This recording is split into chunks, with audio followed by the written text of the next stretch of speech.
الجيش يتوج بطلا لكأس الجمهورية لكرة السلة بعد فوزه في المباراة النهائية على فريق النواعير.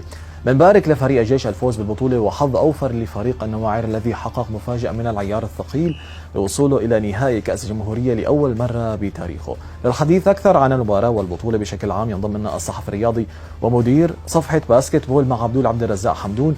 أهلا وسهلا فيك معنا اليوم بفار سوري، وأكيد هارد لك خسارة النواعير. طبعا بدي بارك اول شيء لفريق نادي الجيش، الفريق الافضل فينا نقول فنيا اللي كان بمباراه امبارح، وبدي اقول يعني حظ اوفر فينا نسميها لفريقي، فريق نادي النواعير، فريق مدينه حما، وللجمهور اللي اجى من مدينه حما. للاسف ما كنا موجودين امبارح يعني بالمباراه، اذا فينا نقولها بمعنى الحرفي. لا حبيبي زين، شكرا. بالبداية نحكي عن المباراة النهائية التي جمعت الجيش والنواعير. مباراة كانت نسبة التسجيل فيها منخفضة جدا، هل هذا يعود إلى الحالة الدفاعية المعتمدة من المدربين بهي المباراة أم أن الفعالية الهجومية للجيش والنواعير كانت سيئة؟ هلا بداية زين، نحن خلينا نحكي عن بداية البطولة. بداية البطولة هي كانت بطولة مجمعة بخمس ست أيام ما قبل الفاينل فور. في فرق كانت عم تتحضر للفاينل فور، في فرق لسه كانت عم تجرب محترفين جداد، وفي فرق كمان كانت ما محضره بدنيا فينا نقول.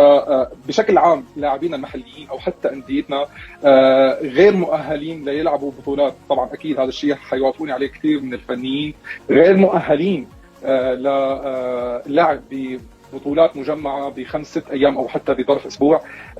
برايي هذا كان عامل اول.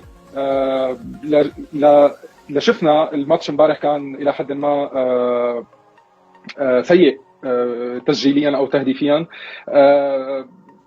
الفكره الثانيه اكيد النظام الدفاعي اللي كان عم يلعبه الفريقين، خاصه فريق النواعير اللي جر فريق الجيش ليلعب بالرتم البطيء، لا يلعب بالرتم السريع. فريق الجيش نحن كلنا بنعرف انه هو من افضل الفرق اللي بيلعبوا فاست بريك بالدوري السوري، ومن اكثر الفرق اللي بيسجل حتى من الفاست بريك. امبارح شفناه عم يعتمد فقط على السيت اوفنس، اللعب الجماعي اكثر بقياده التونسي عمر عباده، اللي كان فعليا المحطه الاساسيه والجوهريه بنقل النوعيه اللي كانت بفريق نادي الجيش ببطوله كاس جمهوريه. بعتقد امبارح المباراه كانت بمستوى جدا ضعيف، شفنا امبارح، بس هذا الشيء لا يعني انه الفريقين ما قدموا مستوى حلو، ما استحقوا يوصلوا للمباراه النهائيه. بس ولكن المباراه النهائيه كانت في نسميها اكبر عن على بعض اللاعبين، خاصه بفريق النواعير اللي ما بيمتلكوا خبره بمثل هيك مباريات او هيك مواعيد. بعتقد لو كان في لاعب او اثنين خبره دوليين الى حد ما بفريق النواعير كنا شفنا شوي ماتش افضل تسجيليا او افضل فنيا. تمام، من وجهة نظرك هل كان كأس الجمهورية ضمن المستوى الفني المقبول من ناحية أداء الفرق الستة وأداء اللاعبين المحليين والأجانب؟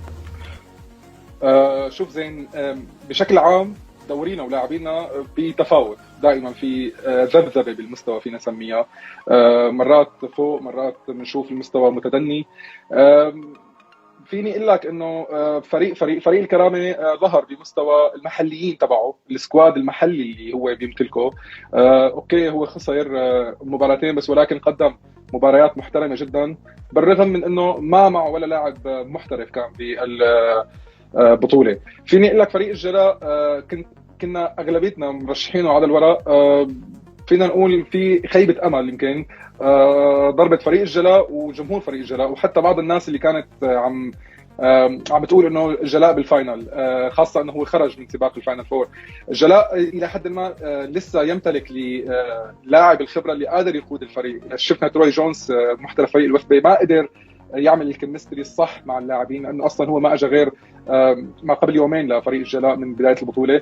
فريق الجلاء فريق شباب، بس انا برايي بحاجه نقول عنهم شباب، يعني صار فينا نقول فريق رجال بحاجه اكثر لبوينت جارد، للاعب خبره يقودهم اكثر للشباب اللي هن موجودين. فريق الاتحاد اهلي حلب يعني بيني وبينك انا كنت مرشحه اكثر هو وفريق نادي الوحده ليوصل للفاينل، بس ولكن فريق الاهلي يمر بمشاكل، واتمنى انه تكون انحلت ما قبل الفاينل فور، لنشوف فاينل فور جميل من فريق بطل الدوري الموسم الماضي. فريق الوحده كمان مرق بدروب، سببه اللاعب المحترف الثاني على ما اعتقد اللي ما انسجم لسه مع الفريق، وكان سبب جوهري بابتعاد فريق الوحده عن المباراه النهائيه وخسارته مع فريق الجيش.